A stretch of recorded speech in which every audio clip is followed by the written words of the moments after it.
In 2019, Jeffrey Epstein was arrested for the second time on federal sex trafficking charges.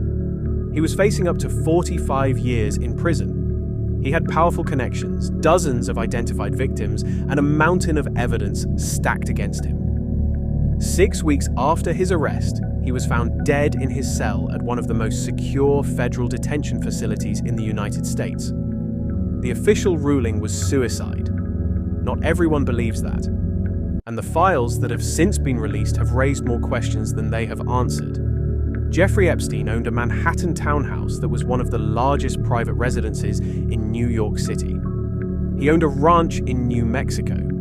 He owned a private island in the United States Virgin Islands called Little St. James, which locals referred to as Epstein Island. And he owned a private jet, a Boeing 727 that became known as the Lolita Express. Through all of these properties and connections, he built a network of access and influence that reached into the highest levels of politics, finance, entertainment, and royalty.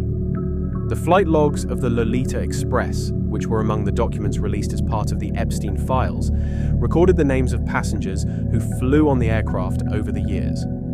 Those logs included the names of Bill Clinton, who flew on the aircraft multiple times, Donald Trump, Prince Andrew of the British royal family, and numerous other prominent figures. The presence of these names in the flight logs does not by itself prove involvement in or knowledge of Epstein's crimes. But it established beyond any reasonable doubt that Epstein had access to the most powerful circles in the world, and that those circles had access to him. The victims at the center of this case were young women and girls, many of them teenagers, who were recruited into Epstein's network through a system that investigators described as a pyramid of abuse. Recruiters, some of them former victims themselves, would approach young women in public places, shopping malls, parks, and schools, offering them money for massages at Epstein's properties. Once inside those properties, the encounters escalated into abuse. The victims were paid, which Epstein and his associates used to muddy the legal waters around the nature of the encounters. And they were often told, explicitly or implicitly, that their silence was expected, and that the consequences of speaking out would be severe. Virginia Giuffre, formerly known as Virginia Roberts, is one of the most prominent and most vocal survivors of Epstein's abuse. She was recruited into Epstein's network at the age of 15 when she was working as a locker room attendant at Mar-a-Lago in Palm Beach, and was approached by Epstein's longtime associate Ghislaine Maxwell. Giuffre has stated that she was trafficked by Epstein and Maxwell to powerful men including Prince Andrew, a claim that Prince Andrew has consistently denied.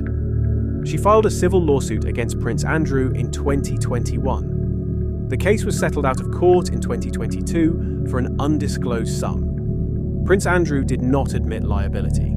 So Giuffre described being flown on Epstein's private jet to his various properties, being directed to provide services to his associates, and being told that this was simply what was expected of her.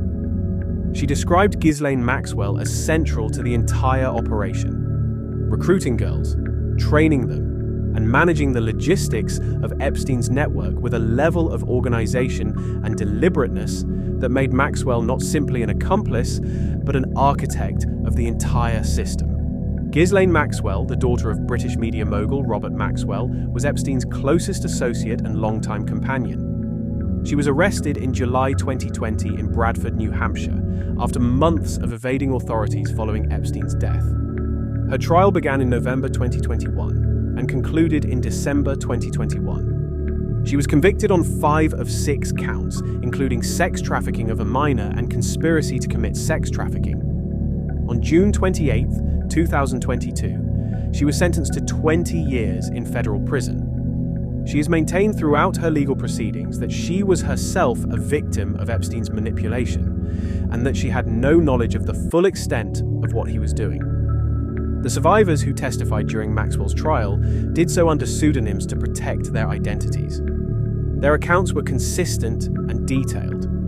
They described a system deliberately designed to make them feel complicit, to isolate them from people who might help them, and to make reporting what had happened feel impossible. Several said they had told people at the time and had not been believed. Several said they had been afraid that nobody would take the word of a teenage girl against a man with the connections and resources that Jeffrey Epstein had.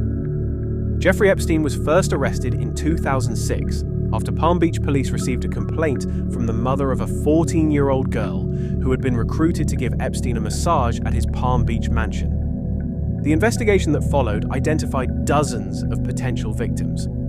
What happened next became one of the most controversial moments in the entire case.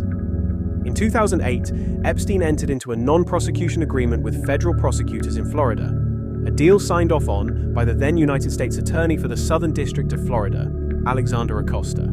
Under the terms of the agreement, Epstein pleaded guilty to 2 state charges of solicitation of prostitution involving a minor and served just 13 months in a county jail, during which he was allowed to leave the facility for up to 12 hours a day, 6 days a week, to work from his office. The federal investigation was dropped entirely. The victims were not informed of the agreement before it was signed, a violation of the Crime Victims' Rights Act that a federal judge later confirmed had occurred. Alexander Acosta, who had by that point become President Trump's Secretary of Labor, resigned from his position in 2019 after the details of the agreement were fully reported by the Miami Herald in an investigation led by journalist Julie K. Brown. Her investigation, published in November 2018 under the title Perversion of Justice, is widely credited with reigniting prosecutorial interest in the Epstein case and directly contributing to his second arrest. On July 6, 2019, Jeffrey Epstein was arrested at Teterboro Airport in New Jersey as he returned from a trip to Paris. He was charged with 1 count of sex trafficking of minors and 1 count of conspiracy to commit sex trafficking, charges carrying a potential sentence of 45 years in prison. A search warrant executed on his Manhattan townhouse uncovered a safe containing compact discs labeled with the names of young women and girls, thousands of photographs, and other materials that prosecutors described as deeply disturbing. He pleaded not guilty and was denied bail. He was taken to the Metropolitan Correctional Center in Lower Manhattan. On July 23, 2019, he was found in his cell with marks on his neck and was placed on suicide watch. On August 10, 2019, he was found unresponsive in his cell and was pronounced dead. The New York City medical examiner ruled his death a suicide by hanging. The questions that followed have never gone away. Both of his cellmates had been transferred out in the days before his death, leaving him alone. The correctional officers, assigned to check on him that night, both fell asleep and failed to conduct their required rounds for approximately 3 hours. The camera outside his cell malfunctioned and produced no usable footage. And forensic pathologist Dr. Michael Barden, hired by Epstein's brother Mark to independently examine the body, concluded that the injuries were more consistent with homicidal strangulation than with suicide by hanging. 2 correctional officers were charged with falsifying prison records. Those charges were later dropped as part of a deferred prosecution agreement. The official ruling of suicide has never been changed. No criminal charges related to his death have ever been filed. The Epstein files, released through civil litigation and a court-ordered unsealing process, named numerous individuals and contained victim and witness accounts that added significant detail to the public understanding of how the network operated. Among the names that appeared in those documents was Jean-Luc Brunel, a French modeling agent and frequent presence in Epstein's world, who was found dead in his cell at a Paris prison in February 2022 while awaiting trial on rape charges. His death also ruled a suicide. Former Senator George Mitchell and former Governor Bill Richardson and numerous other prominent figures were named in various capacities. Most have denied any wrongdoing.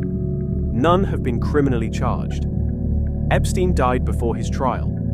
Maxwell is in prison but has named no one. The files have been released, but the prosecutions have not followed. The Southern District of New York has stated that its investigation into Epstein's co-conspirators remains open, and the survivors are still waiting. They were teenagers. They were recruited with the promise of money and opportunity. They were failed by the adults who should have protected them, by the prosecutors who gave Epstein a deal that shielded him instead, and by a system that for years treated the word of a powerful man as worth more than the accounts of the young women he had abused.